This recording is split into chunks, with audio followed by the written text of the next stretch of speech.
الهرارة هي الحيوانات الوحيدة المعروفة بأنها تروض نفسها.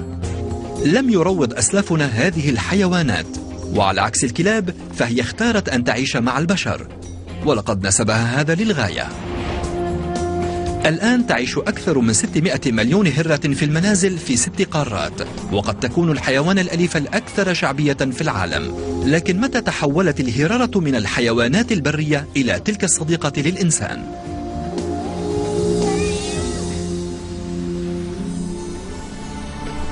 يظن الكثيرون أن الأمر بدأ من هنا، من مصر. إنها الأرض حيث كانت تبجل فيها الهرارة في العصور القديمة، وتحنط أيضا.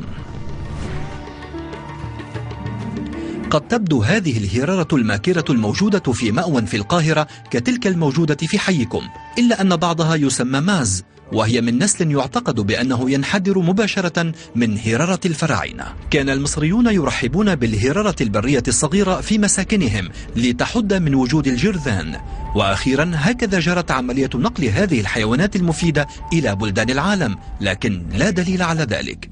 ستحدث الباحثة ليزلي لايونز تغييرا في كل هذا. إنها موجودة في مصر بهدف جمع عينات من الحمض النووي الخاص بالهرارة لمعرفة أصول أولى الهرارة الأليفة. يطارد فريق العمل الهرارة في الأزقة والمقاهي في شوارع القاهرة المكتظة.